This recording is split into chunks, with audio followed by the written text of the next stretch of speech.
Existen tres tipos de contratos que nos importan ahora.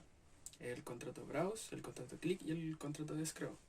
Este último especialmente por estar ligado con el mundo informático, pero no siento su naturaleza le da un contrato en plataforma electrónica propiamente tal.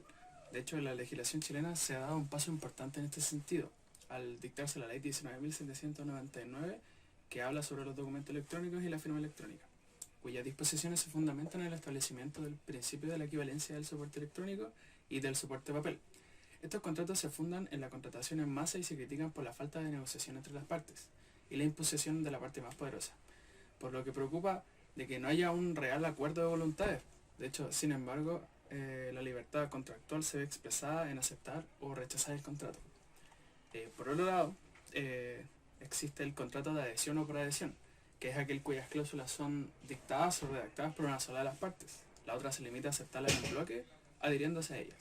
Alessandri señala que la oportunidad o la única particularidad de estos contratos está en esta aceptación en bloque, pero en lo demás, la formación del consentimiento, el lugar, la forma, la eficacia del contrato, etc., se rige por las mismas reglas.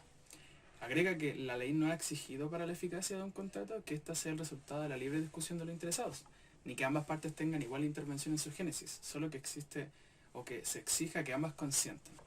Comprensibilidad del contenido.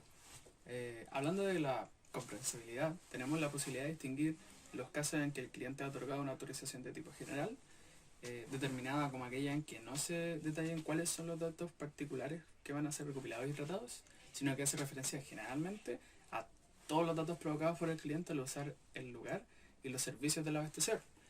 Y los otros contratos es cuando se habla de la autorización específica, es decir, pormenorizándose los datos particulares que van a ser recopilados. Una tercera categoría incluye los sitios web en los cuales no se sugiere cuáles datos particulares se tratarán, sino que únicamente se hace una indicación todavía más inexacta de que en la situación de lo cual hemos nombrado antes, la autorización general, la información facilitada por el usuario, o sencillamente no muestra cuál es la información o datos recopilados a intentar.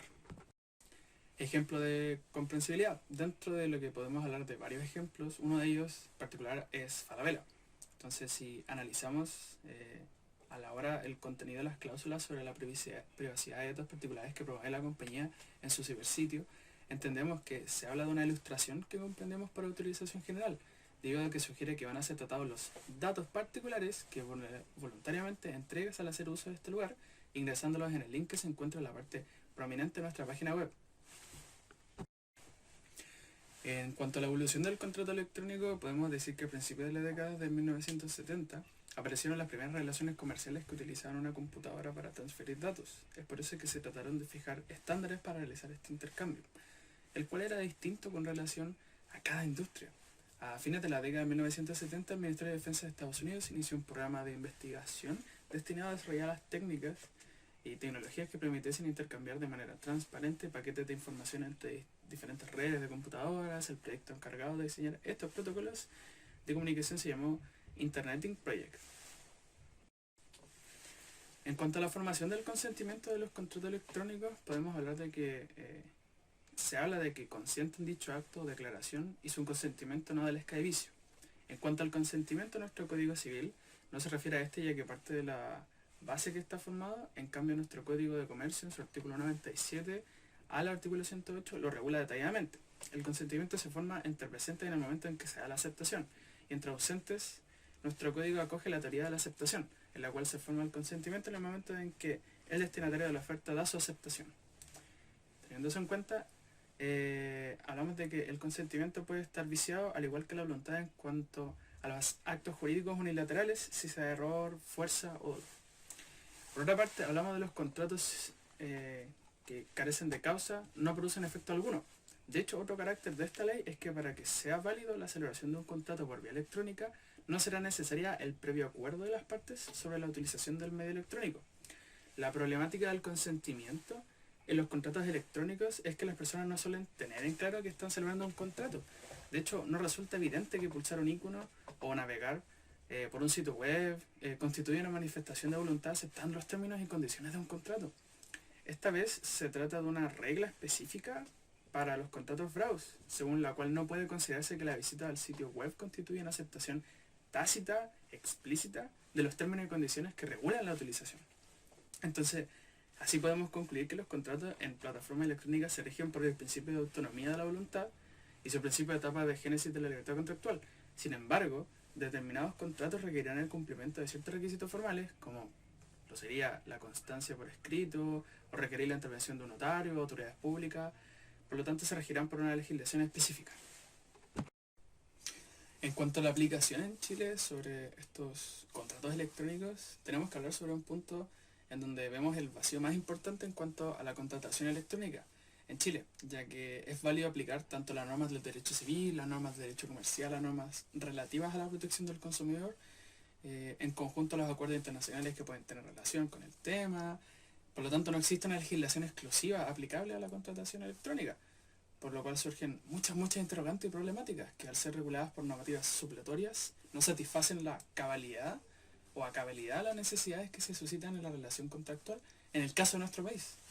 Entonces, en los tiempos modernos, mediante la forma de señalar manifestación de voluntad, se habla de una forma expresa o tácita, y eso lo entendemos. En cuanto a la expresa, es cuando se realiza de forma oral o escrita, a través de cualquier medio directo, manual, mecánico, electrónico u otro análogo, y a la vez se regula en el artículo 1374.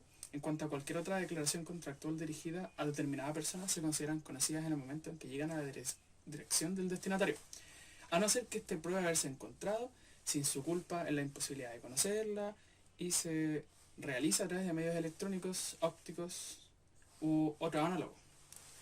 Entonces podemos decir que, no obstante de que se nota un intento de reconocimiento de la contratación electrónica, no existe a nivel nacional, a nivel de legislación nacional, aplicable específicamente a este tipo de contratación, lo cual es necesario obtener en base a una recopilación de instituciones de distintas ramas del derecho, en virtud de la creación de un cuerpo legislativo que sea capaz de cumplir con la regulación de la creación de estos contratos.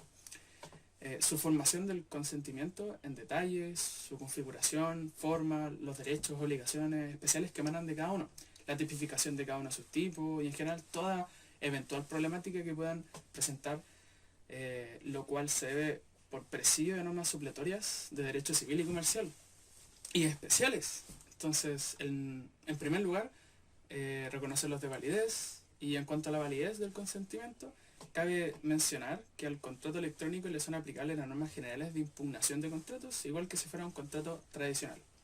Entonces, ¿acaso la razón más evidente para afirmar que el consentimiento y aceptación formal de los términos y condiciones no basta? Por lo tanto, al menos en situaciones que caigan dentro del ámbito de la aplicación de la ley 19.496, sea que la política de privacidad que contenga las cláusulas abusivas. Así lo ha fallado al menos una vez la Corte Suprema. El hecho de que un consumidor acepte una cláusula abusiva no la convierte en lícita. En este sentido, entonces el consentimiento es jurídicamente irrelevante. Importante también sería demostrar un caso. Por ejemplo, en septiembre de 2009, la FTC accionó en contra de Sears Holding Management Corp., señalando que la compañía había violado la sección 5 de la acta de la FCT. Señaló que un programa de software ofrecido en línea por Sears le permitía a las empresas rastrear la conducta en línea de los consumidores. Por lo tanto, una vez instalado el programa en los consumidores, el programa transmitía información a Sears respecto de todos los sitios que visitan los consumidores, software que instalaba, y muchas cosas. Entonces, cuando el consumidor usuario procuraba acceder a una aplicación referida a una comunidad en línea, que hablamos de Sears, suministraba información acerca de los productos, servicios, ofertas de Sears y las cosas que ofrecía en general. Entonces la información que recibían los consumidores en un principio era sobre la aplicación y no las funciones del programa de rastreo. Los consumidores únicamente podían acceder a información sobre el programa una vez que se encontraban bastante avanzados en el progreso y el proceso de registro para obtener la aplicación, en el momento en que se requería aceptar los términos de la licencia relativa a la privacidad de los consumidores. Bastante complicado, pero aún al llegar al documento que contenía las políticas de privacidad, la información sobre las funciones del programa de rastreo aparecían recién en la línea 75 del documento. Entonces, crea mucho lío. Entonces puede suceder que, como sucede en ambos casos, no se cuestione la existencia del contrato, obviamente, sino que, a diferencia de todos los demás casos posibles, se cuestiona el carácter abusivo de la cláusula que se impugna. descubrimos que no cuestionan el contenido de las cláusulas. La FTC no reprocha a Sears que las facultades que se arroja sean demasiado amplias, grandes, complicadas. Lo que se critica en el caso es que la FTC es que el acceso a la información respecto de las funciones de rastreo es inadecuado y de que eso determina una práctica engañosa. FTC. Entonces el requisito de transparencia no ha sido examinado detalladamente en el ámbito nacional, eso lo entendemos. Por lo mismo, para presentarnos, podemos ocupar el desarrollo de generales a nivel europeo, por ejemplo, o uno más específico en cuanto a los contratos electrónicos y políticas de privacidad, como sería el ámbito estadounidense. Con respecto a la comprensibilidad, podemos recordar la exigencia de la Directiva 9313-CEE, que según las cláusulas de un contrato por adhesión deben estar redactadas siempre de forma clara y comprensible, y el mismo reglamento nos alerta acerca de la segunda dimensión de la transparencia. En su artículo 7.2 exige que la solicitud de autorización del tratamiento de los datos personales se distinga claramente de los demás asuntos de forma inteligible y de fácil acceso. Y en otro artículo, de hecho, en el 12.1, hablamos de la transparencia de la información, comunicación y modalidades de ejercicio de los derechos del interesado. Por lo tanto, volvemos a referirnos al fácil acceso, a una forma fácil de entenderlo. Una mirada a algunas sentencias de tribunales superiores de justicia en materia de contratos de adhesión muestra que se han tomado en cuenta, aunque de manera más intuitiva, el requisito de transparencia. Por otra parte, en Chile algunas sentencias de Corte de Apelaciones han señalado que cuando se trata de contratos de adhesión, uno de los derechos que destaca, sobre todo en la ley chilena, es el derecho de la información veraz y oportuna, propendiendo y proponiendo a la transparencia en el empleo de la misma. Todo de forma que a toda vez que ello permite una regulación normal y eficiente del mercado y la adopción de decisiones correctas, unida a la libertad de elecciones, que es la transparencia, tanto las reglas de claridad como la transparencia de información que deben contener dentro del contrato per se y de sus condiciones generales deben ser más estrictas. Entonces las sentencias que deciden casos en los cuales una o más cláusulas de los contratos de adhesión impugnados fueron declarados abusivos y por lo tanto nulas, ocuparon como argumento de la falta de transparencia de dichas cláusulas, que además fue utilizado como una de las justificaciones más para la declaración de abuso de las cláusulas.